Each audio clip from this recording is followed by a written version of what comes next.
En esta oportunidad vamos a tener la conferencia de prensa que dio el ministro de Economía, Marcelo Montenegro, donde comunicó que se ha derogado 7 decretos supremos que sacó la dictadura.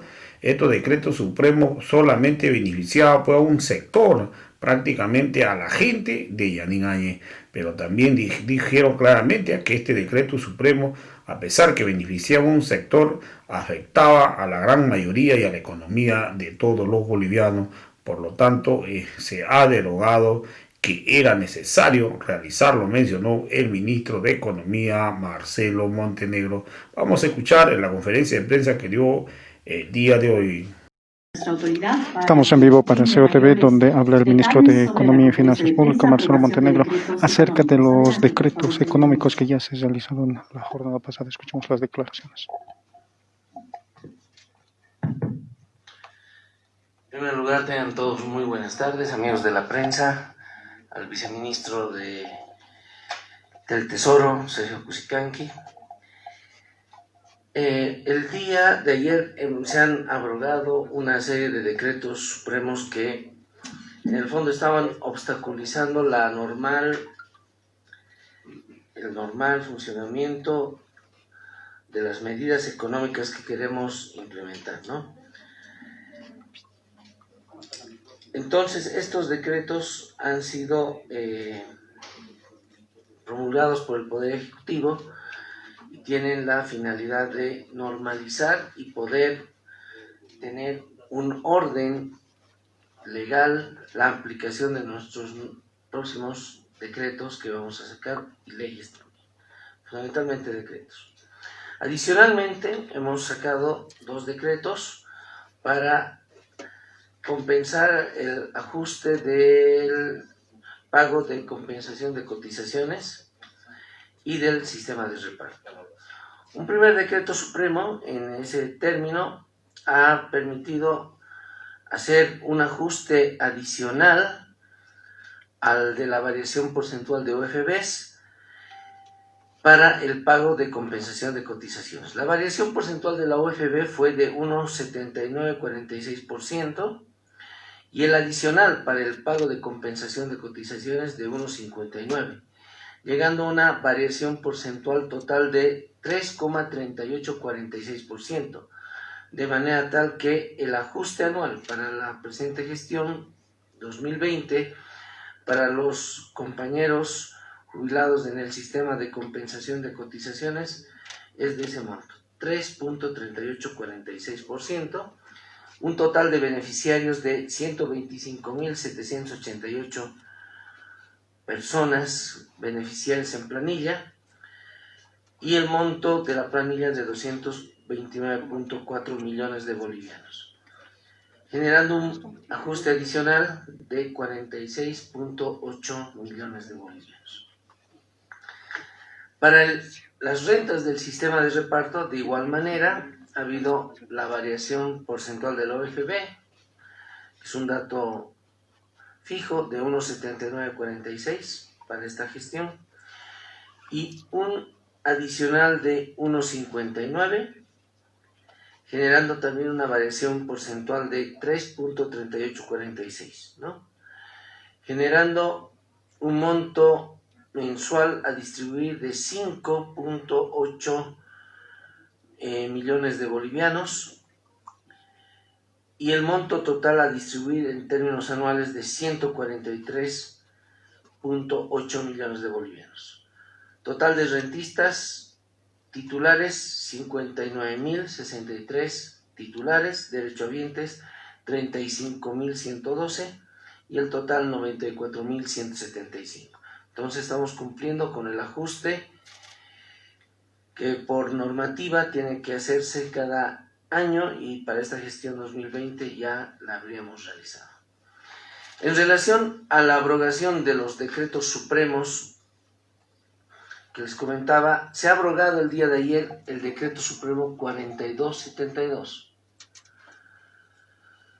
porque este decreto mantenía un conjunto de políticas y medidas orientadas a ajustes administrativos y disciplina fiscal en el sector público a efectos del COVID, pero lamentablemente estaban muy mal planteados, no tenían la disponibilidad de recursos y por lo tanto hemos visto la necesidad de abrogar este decreto supremo. De hecho, esto no es un capricho. Voy a mencionar, por ejemplo, que el Fondo de Reactivación, el FORE, con 12.000 millones de bolivianos, jamás fue desembolsado y jamás fue constituido. El Fondo de Garantía Sectorial FOGASEC, de 1.100 millones, no se desembolsó ni un solo boliviano y tampoco se ejecutó no hubo monto ejecutado y no ha sido constituido. El Fondo de Garantía de Vivienda Social Solidaria FOGAVIS, de 5.000 millones de bolivianos, que sí fue desembolsado al fideicomiso por un monto solamente de 500 millones, no fue ejecutado. Si bien fue constituido, no garantizó ningún crédito de vivienda.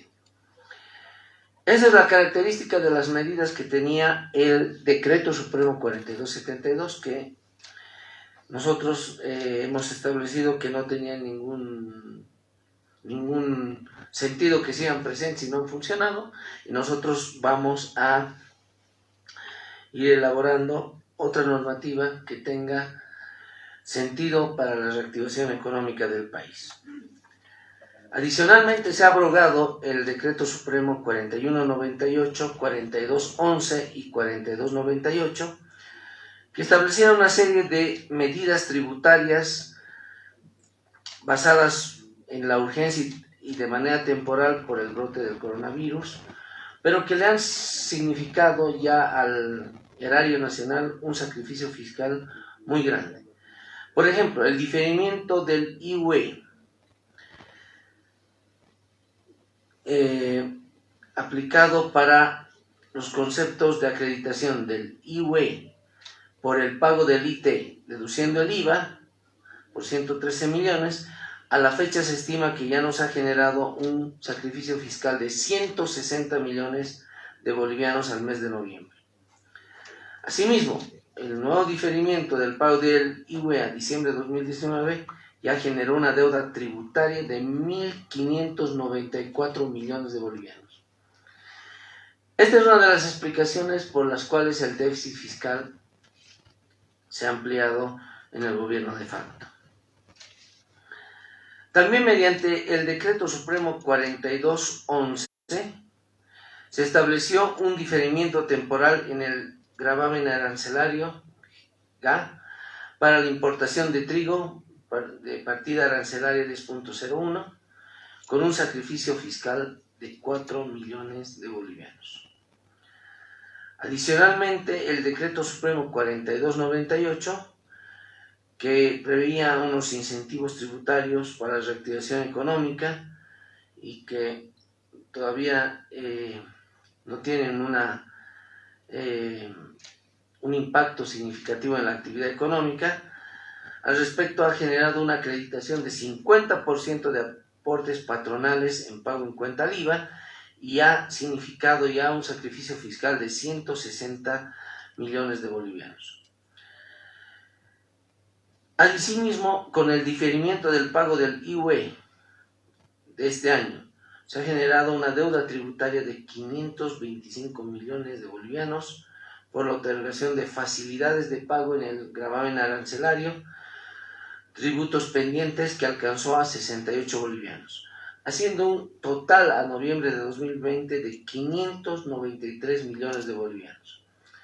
Solo vayamos sumando los 1.594 a los 593 millones de bolivianos de deuda tributaria pendiente, ahí hay 2.000 millones de bolivianos que ya les había comentado en alguna anterior oportunidad que había generado todas estas exenciones tributarias y que están generando problemas recaudatorios al Servicio de Impuestos Nacionales y a la Aduana Nacional. También se ha abrogado el Decreto Supremo 4139, que liberaba las exportaciones dejando sin efecto el certificado de abastecimiento interno y